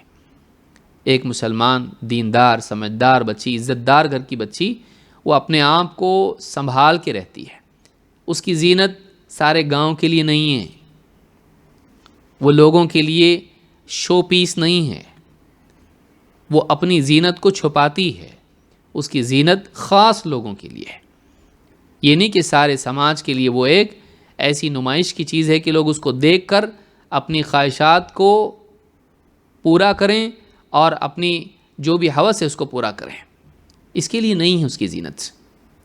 وہ یہ بات سمجھتی ہے، وہ پردے والی ہوتی ہے، اور نہ صرف پردہ ہو کرتی ہے بلکہ ایسے تمام اسباب سے بچتی ہے جو لوگوں کو اس کی طرف اٹریکٹ کرتے ہیں، جن میں سے ایک اور چیز یہ بھی ہے کہ راستے سے اگر ہم چل رہے ہیں، خواتین اب راستے سے چل رہے ہیں، ایسی آواز سے ہنسنا اور ایسے انداز میں بات کرنا لوگوں کے آس پاس سے گزرتے ہوئے کہ وہ دیکھیں ماشاءاللہ کیا بات کرنے کا سٹائل ہے، ہاں، کہ ایسے انداز میں بات کرنا لچک لچک کے کہ لوگ سننے والے جو ہیں اس کی طرف متوجہ ہوں۔ آپ کو کیا ضرورت ہے اتنی زور سے بات کرنے کی؟ اور اکثر ہوتا سنانے کے لیے ہے، یاد رکھیں اس کو، اکثر سنانے کے لیے ہوتا ہے، وہ کانشیسلی دماغ میں بات ہوتی ہے کہ لوگ سنیں اور دیکھیں کہ بات کرنے میں کتنی اچھی ہے لڑکی، اس کی طرف اٹریکٹ ہوں۔ کالجز میں عام طور سے یہ چیز دیکھنے میں آتی ہے، یہ نہیں ہونا چاہیے۔ ایک شریف اور عزت دار بچی اپنے آپ کو نمائش کے لیے پیش نہیں کرتی ہے، اپنے حسن کو، اپنی آواز کو۔ اسی لیے قرآن کریم میں اللہ تعالیٰ نے اللہ کے نبی صلی اللہ علیہ وسلم کی بیویوں کو اس بات کا حکم دیا کہ اپنی آواز کو وہ یعنی ایسا نہ رکھیں کہ کسی کے دل میں اگر شہوت ہے تو اس کے دل میں خواہش پیدا ہو۔ تو یہ بات یاد رکھنے کی ہے۔ وَقَرْنَ فِي بُيُوتِكُنَّ وَلَا تَبَرَّجْنَ تَبَرُّجَ الْجَاهِلِيَّةِ الْأُولَىٰ، زینت کے بارے میں بھی کہا کہ اپنے گھروں میں بیٹھی رہو اور جاہلیت میں جیسے لوگ اپنی زینت کا مظاہرہ کرتے تھے، عورتیں اپنی زینت کا مظاہرہ کرتی تھی، تم ایسا مت کرنا۔ پاک باز ایک پاک دامن خواتین کا طریقہ یہی ہوتا ہے کہ نہ وہ اپنے حسن کا مظاہرہ کرتی ہیں کہ لوگ دیکھ کر محظوظ ہوں، اور نہ ہی وہ اپنی آواز کے ذریعے سے، اپنی خوشبو کے ذریعے سے یا کسی اور ذریعے سے لوگوں کو اپنی طرف اٹریکٹ کرنے کی کوشش کرتی ہیں۔ اس سے عورتوں کو بچنا چاہیے۔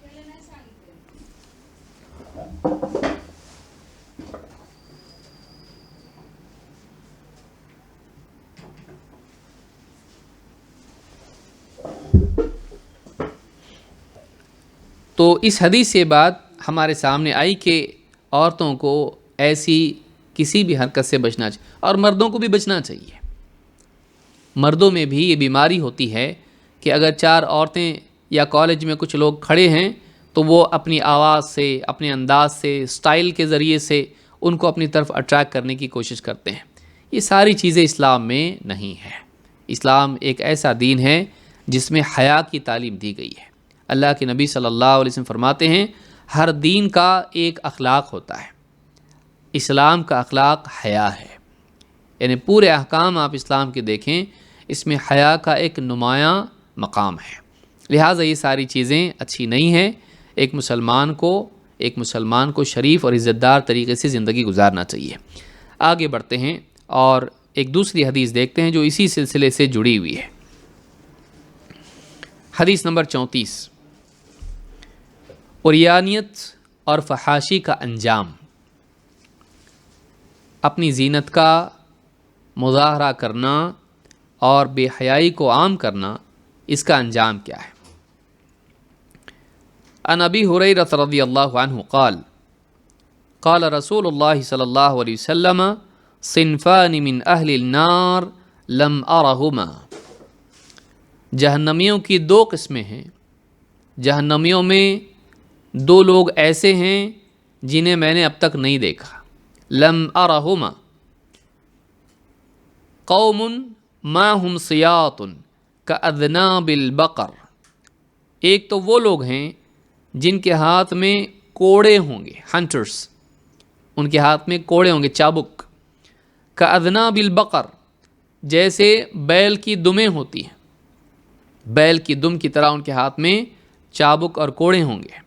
یضربون بها الناس، اور ان کوڑوں سے وہ لوگوں کو پیٹیں گے۔ وَنِسَاءٌ كَاسِيَاتٌ عَارِيَاتٌ مُمِيلَاتٌ مَائِلَاتٌ۔ اور دوسرا گروہ جس کو میں نے نہیں دیکھا اور جو جہنمی ہیں، وہ کون سی عورتیں ہیں؟ عورتیں کاسیات عاریات، جو لباس پہنی ہوئی بھی ہوں گی لیکن برہنہ بھی ہوں گی۔ لباس پہنی ہوئی بھی ہوں گی لیکن نہیں بھی پہنی ہوئی ہوں گی۔ عاریات، ممیلات مائلات، اپنی طرف موہ لینے والی اور دوسروں کی طرف مائل، ممیلات اپنی طرف مائل کرنے والی اور دوسروں کی طرف مائل ہونے والی۔ رؤوسہن کاسنمۃ البخت المائلہ، ان کے سر ایسے ہوں گے جیسے بختی اونٹ کی کوہان جھکی ہوئی ہوتی ہے۔ عرب کا ایک اونٹ جس کی کوہان جو ہمپ ہوتا ہے کیمل کا، وہ ایک طرف جھکا ہوا ہوتا ہے، اس طرح ان کے سر بھی ایسے ہی ہوں گے۔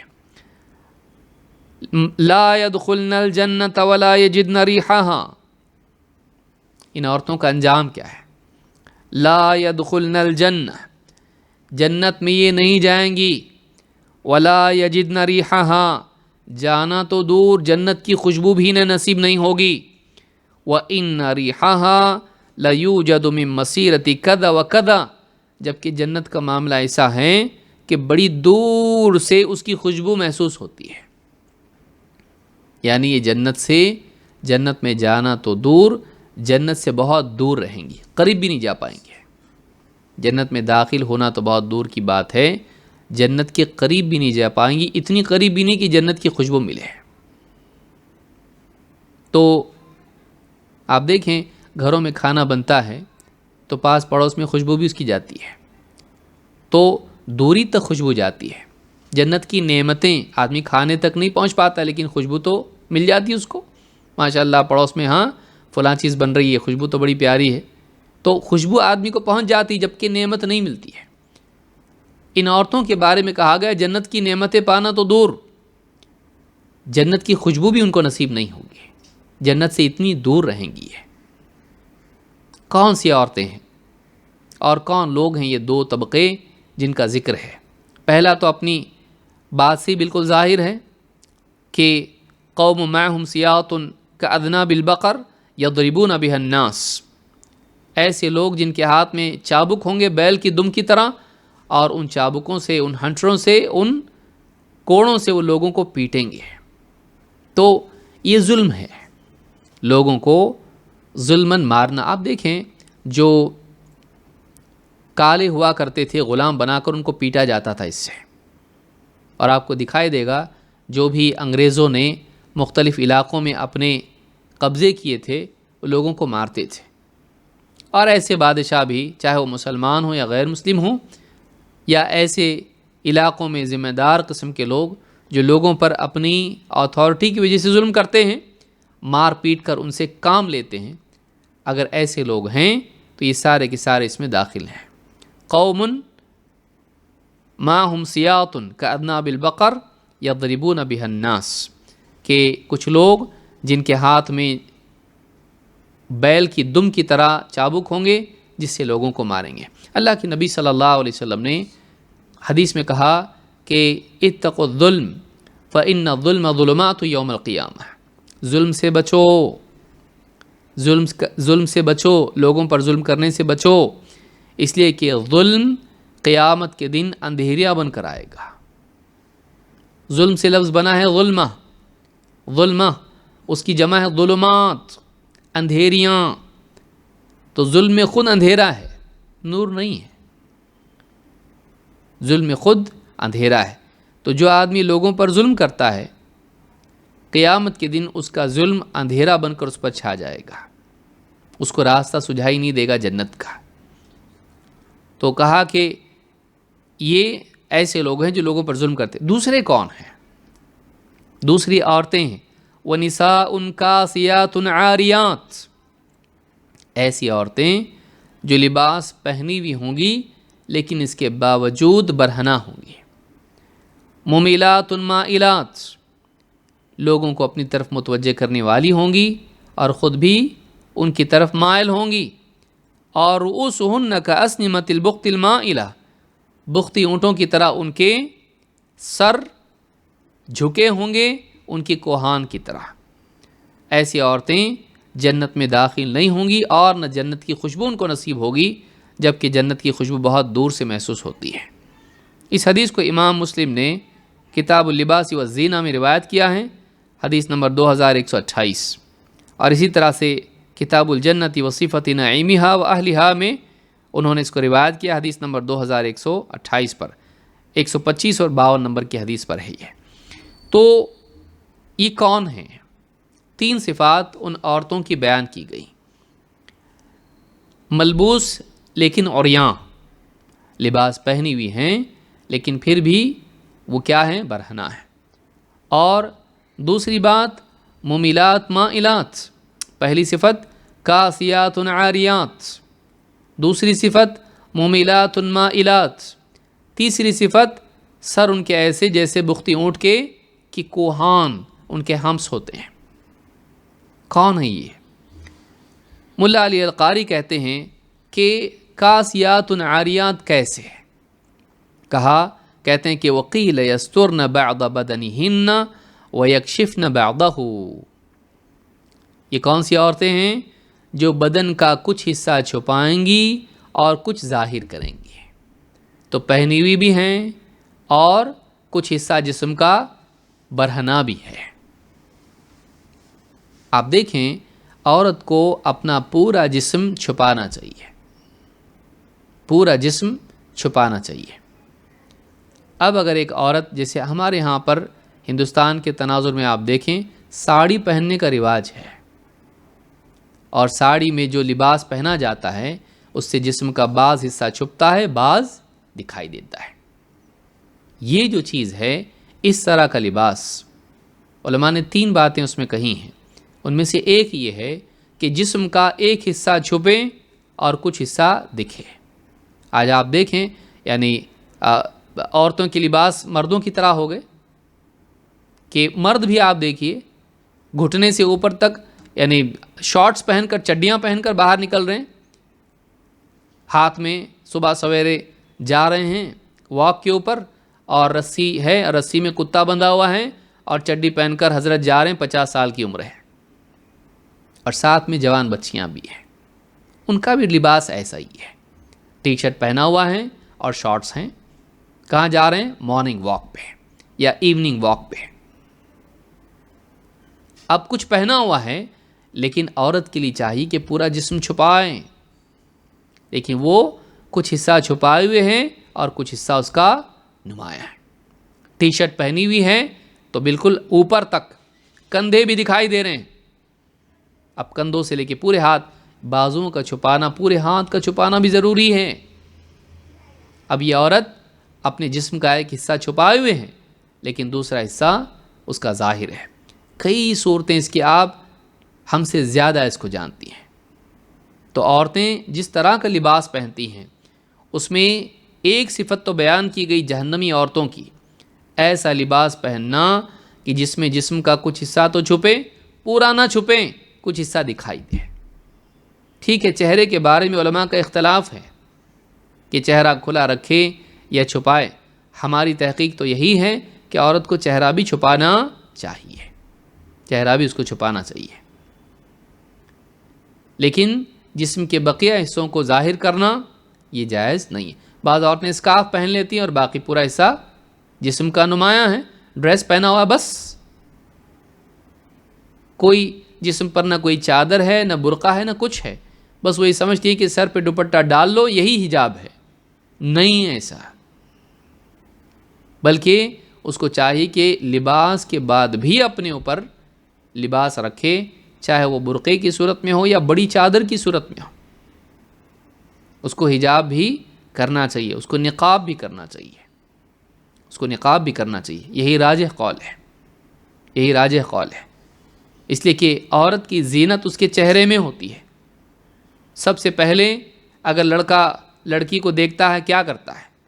دیکھتا ہے حسن عورت کا یا کسی کا بھی چہرہ ہوتا ہے۔ عورت دن بھر کیا دیکھتی ہے آئینے میں؟ چہرہ۔ بیوٹی پارلر کے پاس جا کے کیا بہتر بناتے ہیں؟ چہرہ۔ زیادہ تر اس پر دھیان ہوتا ہے، بقیہ اپنی جگہ، لیکن اصل انسان کی شخصیت کا نمائندہ، اس کی پرسنالٹی کا ریپرزنٹیٹیو اس کا چہرہ ہوتا ہے۔ تو ٹھیک ہے، اختلاف ہے اس میں، ہو سکتا ہے کسی کی تحقیق یہ ہو کہ چہرہ کھلا رکھ سکتے ہیں، لیکن پھر چہرہ کھلا رکھنے والی عورت چہرے کو اتنا مزین کرے، یہ کہاں سے ثابت ہے؟ جیسے پچھلے درس میں نے بتایا تھا کہ چہرے پر پوری لیپا پوتی کر کے وہ باہر نکلے اور کاجل لگائے اور سب کچھ اس طرح سے کریں کہ لوگ اس کے چہرے کو دیکھتے رہ جائیں، یہ کہاں سے ہے؟ یہ اسلام میں تو نہیں ہے۔ اور ہمارے نزدیک تو صحیح بات یہی ہے کہ عورت کو چہرہ بھی چھپانا چاہیے۔ ٹھیک ہے، علم کی بنیاد پر، علماء کے فتوے کی بنیاد پر کوئی عورت اگر چہرہ کھلا رکھتی، ہم اس عورت پر طعن نہیں کریں گے، لیکن ہم یہ کہیں گے کہ بہن اپنا چہرہ چھپاؤ، یہ تمہارے لیے اچھا ہے، یہ تمہارے لیے اچھا ہے۔ اور علماء نے یہ بات کہی ہے، جسے حدیث میں آیا کہ المرأۃ عورہ، شیخ ابن عثیمین رحمہ اللہ فرماتے ہیں اس حدیث سے معلوم ہوتا ہے عورت پوری کی پوری چھپانے کی چیز ہے۔ المرأۃ عورہ کہا، عورہ کا معنی ہوتا ہے وہ جسم کا حصہ جس کو چھپایا جائے۔ اللہ کے نبی صلی اللہ علیہ وسلم نے عورت کو پورا کا پورا عورہ قرار دیا، عورت پوری کی پوری چھپانے کی چیز ہے۔ تو یہ احتیاط ہے دین میں، اور جیسے کہ ہم نے پہلے بھی دیکھا سد ذریعہ کے طور پر یہ ضروری ہے، فتنے سے بچنے کے لیے ضروری ہے۔ اگر عورتیں ایسی کھلے چہرے کے ساتھ اس زمانے میں گھوم رہی ہوتی تو پھر مردوں کو رشتے کے لیے دیکھو یہ بولنے کی ضرورت کیا تھی؟ سب تو دیکھے ہی ہوتے سب ایک دوسرے کو۔ اس کو دیکھنے کا معاملہ کب ہوتا ہے؟ جب عورت عام طور سے چھپی ہوئی ہو، پھر وہ اپنا چہرہ کھول کے سامنے آئے گی، ورنہ اگر ایسے ہی چہرہ کھلا رکھ کے عورتیں چلتی پھرتی رہتی تو الگ سے نکاح کا رشتہ بھیجنے کے بعد دیکھنے کی ضرورت کیا؟ میں تو دیکھ ہی چکا ہوں۔ یہ بہت ساری چیزیں ہیں جو علماء نے اس میں ذکر کی احتیاط یہی ہے. اگر ایک عورت جواز بھی مانتی ہے تب بھی احتیاط میں کوئی شک کسی کو نہیں ہے. اسی لیے شیخ الالبانی کہتے تھے اپنی گھر کی عورتوں کے لیے بھی جن کا فتویٰ تھا کہ کھلا رکھنے کی گنجائش ہیں، وہ بھی کہتے تھے میں اپنے گھر کی عورتوں کو یہ کہتا ہوں کہ وہ چہرہ چھپائیں. کیوں؟ کیونکہ اللہ کے نبی صلی اللہ علیہ وسلم کے زمانے کی عورتیں اپنا چہرہ چھپاتی تھیں، اپنا چہرہ چھپاتی تھی. نبی صلی اللہ علیہ وسلم کے گھر کی عورتیں چہرہ چھپاتی تھیں. حضرت عائشہ خود فرماتی ہیں کہ جب ہم حج میں جاتے تھے اور ہمارے پاس سے جب سوار گزرتے تھے ہم اپنے چہروں کو چھپا لیتے تھے.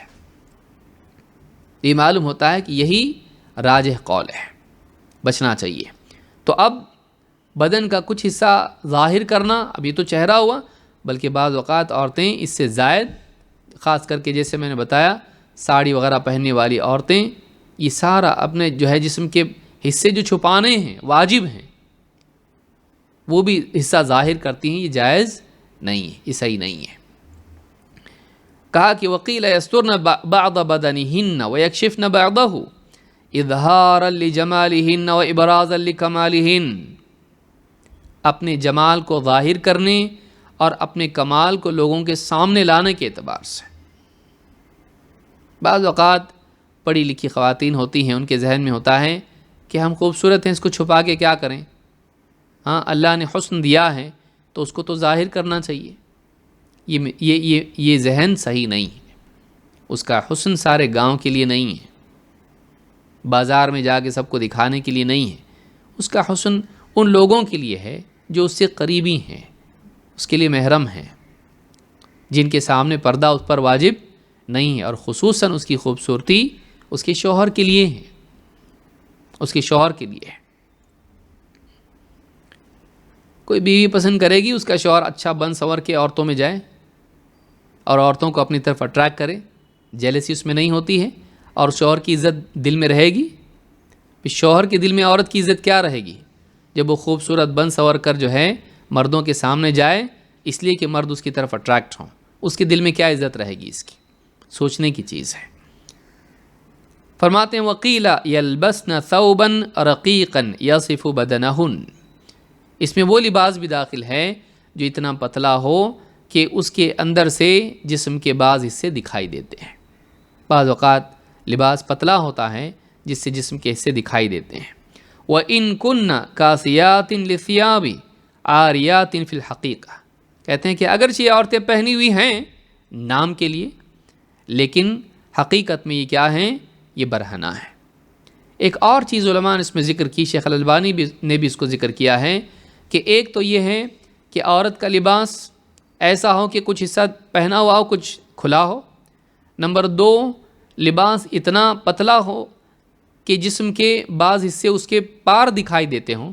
نمبر 3، لباس اتنا تنگ ہو کہ جسم کا حجم دکھائی دیتا ہو، اتنا ٹائٹ کہ جسم کا اتار چڑھاؤ پورے جسم کے نشیب و فراز دیکھنے میں آ جائے. حرام ہے یہ جائز نہیں ہے. بلکہ آج کل دیکھیں آپ، مرد اور عورت دونوں بھی ایسے جینز اور ایسے لباس پہنتے ہیں جو جسم کے بعض جگہوں سے پھٹے ہوئے ہوتے ہیں. افسوس کہ بھائی یہ کون سا لباس ہے بھائی؟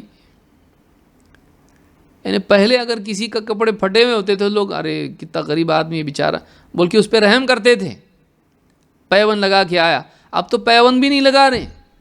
شروع میں ایسا فیشن آیا کہ جینز پھٹا ہوا ہے اور اندر سے کچھ کپڑا لگا ہوا ہے، اس کے اوپر پیچ لگا ہوا ہے. ٹھیک ہے، وہ بھی فیشن ہے. اچھے بھلے کپڑے کو پھاڑ کے اس کا پیون بنانا، اور وہ فیشن ہے. پھر اس کے بعد دوسرا فیشن کیا آیا؟ پھٹا ہوا لیکن پیون نہیں، اس کے پار سے جسم دکھائی دے رہا ہے. کون سا لباس ہے یہ کون سا فیشن ہے؟ جنون کی حد تک کہ جو مغرب کے لوگ کرتے ہیں اور جو بالکل میں کہوں گا قے کرتے ہیں اس کو لوگ چاٹنے لگیں دنیا بھر کے، کہ ان کی گھٹیا سے گھٹیا چیزوں کو بھی ہم اپنانے لگیں. یہ کون سا طریقہ ہے کہ نوجوان بچے اور نوجوان بچیاں وہ ایسے لباس پہنیں، ایسے جینز اور ایسے ٹی شرٹ پہن رہے ہیں کہ جو پھٹے ہوئے ہیں جگہوں سے اور جسم کے حصے دکھائی دے رہے ہیں. یہ نہیں ہونا چاہیے. اس طرح کا لباس اسلام میں جائز نہیں ہے۔ وَإِن كُنَّ كَاسِيَاتٍ لِلثِّيَابِ عَارِيَاتٍ فِي الْحَقِيقَةِ، تو 3 باتیں علماء نے کہیں اس کی تفسیر میں۔ ایک، لباس بعض حصہ پہنا ہوا بعض کھلا ہوا۔ 2، اتنا جس کو آپ ٹرانسلیوسنٹ کہتے ہیں کہ ایسا جس کے پار دکھائی دے، اتنا پتلا ہو کہ جسم کے حصے دکھائی دیں۔ نمبر 3، اتنا تنگ ہو کہ جسم کا حجم بھی دکھائی دینے لگے۔ یہ تینوں قسم کے لباس منع ہیں، مردوں کے لیے بھی اور عورتوں کے لیے بھی۔ مردوں کے لیے ان حصوں کے سلسلے میں جن کا چھپانا فرض ہے۔ ٹھیک ہے، اگر مرد قمیص ایسی پہنتا ہے جس کے پار دکھتا ہے تو مرد کے لیے ناف سے اوپر کا حصہ چھپانا واجب نہیں ہے، لیکن ناف سے نیچے سے گھٹنے تک اگر وہ حصہ اتنا لباس اتنا ٹائٹ پہنا ہوا ہے کہ پورا حجم دکھائی دیتا ہے تو یہ ٹھیک نہیں ہے، مرد کے لیے بھی صحیح نہیں ہے۔ یہ نہ سمجھیں کہ صرف عورتوں کے لیے بات ہے، یہ مردوں کے لیے بھی ہے کہ ایسا لباس پہننا جس سے چھپانے کا حصہ، چونکہ عورتوں کے لیے زیادہ چھپانے کا حصہ ہے، مردوں کے لیے کم، تو جو چھپانے کے حصے ہیں جہاں مردوں کے لیے گنجائش نہیں ہے، عورتوں کے لیے بھی نہیں ہے، مردوں کے لیے بھی نہیں ہے، تو ایسا لباس نہیں پہننا چاہیے۔ دوسری بات اس میں کہی گئی وہ اما مائلات ممیلات، دوسروں کی طرف مائل اور اپنی طرف مائل کرنے والی، فقیل زائغات عن طاعت اللہ تعالی، مائلات اللہ کی فرما برداری سے منہ موڑنے والی۔ مائل کہتے ہیں ڈائیورٹ ہونے والے کو، جیسے تیر سیدھا جانے کے بجائے ٹیڑھا چلا جائے، گاڑی سیدھی جانے کی بجائے ٹیڑھی چلی جائے، دائیں یا بائیں چلی جائے، اس کو کہتے ہیں مائل۔ اس پر سے لفظ بنتا ہے میلان، کہ کسی طرف جو ہے ڈائیورٹ ہونا۔ تو مائلات کہتے ہیں زائغات عن طاعت اللہ، اللہ کی اطاعت سے مڑنے والیاں، وما یلزمہن من حفظ الفروج وغیرہا، اور اپنی شرمگاہوں کی حفاظت کا جو حکم ان کو دیا گیا ہے اس کا اہتمام نہ کرنے والی، اس سے مائل۔ وہ ممیلات، اور دوسروں کو مائل کرنے والی، یعلمن غیرہن مثل فعلہن، دوسروں کو بھی اپنی کرتوت سکھانے والیاں۔ دیکھو میں کیسی، میں نے کیسا ڈریس پہنا، تم بھی پہنو۔ دوسروں کو بھی ایسا ڈریس پہننے کی دعوت دینے والی، اپنے طور طریقوں کو دوسروں کو بھی سکھانے والیاں۔ یہ بھی کہا گیا وقیل مائلات الی الرجال ممیلات لہم بما یبدین من زینتہن وغیرہا۔ دوسرا معنی یہ ہے کہ مائلات، مردوں کی طرف اٹریکٹڈ عورتیں، جو مردوں کی طرف ان کا دل ہمیشہ جس بازار میں بھی جائیں جہاں بھی جائیں ان کا دل مردوں کی طرف کھنچتا ہے، اور اپنے حسن سے مردوں کو بھی اپنی طرف اٹریکٹ کرنے والی۔ تو مائلات خود مائل ہونے والی، ممیلات مردوں کو اپنی طرف مائل کرنے والی۔ مائلات اللہ کی اطاعت سے مائل ہو جانے والی، ممیلات دوسروں کو بھی سیدھے راستے سے بھٹکانے والی۔ تو یہ دونوں باتیں اس میں آ سکتی ہیں۔ امام النووی نے اپنی مسلم کی شرح میں اس کو کہا ہے۔ اللہ کے رسول صلی اللہ علیہ وسلم کی ایک حدیث ہے جس سے معلوم ہوتا ہے کہ ان کا کیا معاملہ ہے۔ آپ نے فرمایا سیکون آخر امتی، میری امت کے اخیر میں کچھ لوگ ایسے پیدا ہوں گے۔ کون؟ نساء کاسیات عاریات، ایسی عورتیں ہوں گی میری امت میں کچھ جو لباس پہنی ہوئی ہونے کے باوجود بھی برہنہ ہوں گی۔ علی رؤوسہن کاسنمۃ البخت، ان کے چہرے بختی اونٹ کی کوہان کی طرح مائل ہوں گے، ان کے سر بختی اونٹ کی کوہان کی طرح مائل ہوں گے۔ العنوہن، لعنت کرو ان پر، لعنت کرو ان پر۔ العنوہن فإنہن ملعونات، اس لیے کہ وہ یقیناً لعنتی عورتیں ہیں، ملعون عورتیں ہیں، اللہ کی طرف سے لعنت ہے ان کے اوپر۔ ایسی عورتیں جو ایسا لباس پہنیں جس کے ذریعے سے وہ مردوں کو اپنی طرف متوجہ کریں، پہنے ہوئے ہونے کے باوجود کچھ حصوں کو ظاہر کریں، کہا کہ اور دوسروں کو بھی سکھائیں، ایسی عورتوں کے اوپر کیا ہے؟ اللہ کی لعنت ہے، تم بھی لعنت کرو۔ امام الطبرانی نے الصغیر میں اس کو روایت کیا ہے، اور شیخ البانی نے جلباب المرأۃ المسلمہ میں کہا کہ یہ حدیث صحیح ہے۔ یہاں پر جو بات کہی گئی کہ ان کے سر بختی اونٹ کی طرح ہوں گے، اب دیکھیے یہ زمانے میں فیشن آیا تھا، آج بھی کبھی کبھی سامنے آتا ہے کہ عورتیں جو ہے بالوں کو جوڑا بنا کے سر پہ ایک دم اوپر جیسے کیمل ہمپ ہوتا ہے بنایا کرتی تھی۔ تو 80s 90s میں یہ اس طرح کا فیشن تھا کہ عورتیں جو ہیں یعنی سر کے بال بڑے لمبے ہوتے تھے یا پھر جوڑ بھی لیتی تھیں، اور جوڑنے کے بعد شیخ البانی نے اپنی کتاب میں اس کو ذکر کیا ہے کہ ہم نے اس کو دیکھا اس طرح کا فیشن ہمارے زمانے میں ہوا، اور یعنی عورتیں بال بالکل اونچے کر کے سر پر جیسے یعنی گول گھما کر اس کا جوڑا بناتے ہیں، اور سر کے اوپر ہی جو اس طرح سے اونٹ کی طرح جیسے کوہان ہوتی ہے سر کے اوپر ہوتا تھا۔ تو یہ جو فیشن تھا یہ اسی کی قسم ہے، اسی کی قسم سے ہے کہ کہا کہ ان کے سر ایسے ہوں گے جیسے اونٹ کی کوہان ہوتی ہے اور ایک طرف وہ جھکا ہوا ہوتا ہے۔ تو بال ایسے بنائیں گی کہ سر کے اوپر جوڑا بالکل سر کے اوپر جیسے گٹھری رکھی ہوئی ہو، سر کے اوپر جیسے مٹکا رکھا ہوا ہو، اس طرح سے سر کے بال جوڑا بنا کے اوپر رکھیں گے۔ تو کہا کہ اس کو کیا ہو، ان پر لعنت ہے، ایسے بال بنائیں گے، ان کی علامت ہے۔ تو اللہ رب العالمین سے دعا ہے کہ ہم سب کو ان تمام چیزوں سے بچنے کی توفیق دے جو بے حیائی کی طرف اور عریانیت کی طرف اور زنا، چاہے وہ آنکھ کا زنا ہو، چاہے دل کا زنا ہو یا واقعی زنا ہو، ان کی طرف لے جانے والی ہوں۔ ایسی تمام بے حیائی کی چیزوں سے اللہ تعالی ہم سب کو، خصوصاً ہماری ماں و بہنوں کو محفوظ رکھے۔ اسلام حیا والا دین ہے، اور جو پابندیاں اسلام میں ہیں وہ عورت کی حفاظت کے لیے ہیں، اس کی عزت آبرو کی حفاظت کے لیے ہیں، اس لیے نہیں ہے کہ اس کو مجبور کیا گیا ہے۔ خواتین کو چاہیے کہ وہ اس معاملے میں حساس بنیں اور اپنی بچیوں کے بارے میں خاص طور سے حساس ہوں۔ پڑھی لکھی بچیاں بعض اوقات کہتی ہیں آپ اپنے حساب سے چلیے، ہم ہمارے حساب سے چلتے، آپ کا دور الگ تھا، ہمارا الگ ہے۔ کبھی کبھی بچیاں بولتی اماں مجھ پہ بھروسہ نہیں کیا آپ کو، اماں بھی اتنی بھولی بھالی، ہاں بیٹا مجھ کو تجھ پہ بھروسہ ہے، بہت بھروسہ ہے۔ اب لیجئے سفر شروع ہو گیا شیطان کا، صرف بھروسے سے نہیں چلتا۔ کوئی چھوٹا بچہ آپ کو بولے بھروسہ ہے کہ نہیں میں راستے پہ جاؤں گا گاڑی نہیں ٹکرائے گی، کیا بولتے آپ؟ ہاں الحمدللہ ماشاءاللہ جاؤ بھروسہ ہے بہت؟ نہیں بولتے، بیٹا نہیں سمجھتا تم کو، ادھر آؤ۔ آپ کی جوان بچی اتنی سمجھدار ہو گئی کہ زندگی کی ساری چیزوں کو جان رہی، پھر کیوں کیسز آ رہے ہیں ایسے نیوز پیپرز میں، کیوں کیسز آ رہے ہیں ایسے؟ نہیں سمجھدار اسی لیے تو آ رہے نا، کیوں پھر سر پکڑ کے بیٹھ جاتے؟ عزتیں خراب ہونے کے بعد کیا فائدہ؟ تو بچائیے اپنی اولاد کو، اتنے بھولے مت بنیے کہ عزتیں گھروں کی خراب ہو جائیں۔ تو اللہ تعالیٰ سمجھ عطا فرمائیں۔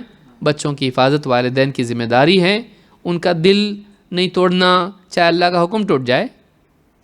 دل نہیں توڑنا کون سا قانون ہے؟ دل ان کا بعد میں ہے، شریعت پہلے ہے، ان کی حفاظت پہلے ہے، ان کی چاہت بعد میں ہے۔ ہر چاہت بچوں کی پوری نہیں کی جاتی ہے، خاص طور سے ایسی جو ان کے لیے مضر ہو، ان کے لیے مضر ہو۔ اللہ تعالی ہم سب کو سمجھتا فرمائیں اور اس کا خیال رکھنے کی توفیق عطا فرمائیں۔ اقول ھذا واستغفر اللہ لی ولکم۔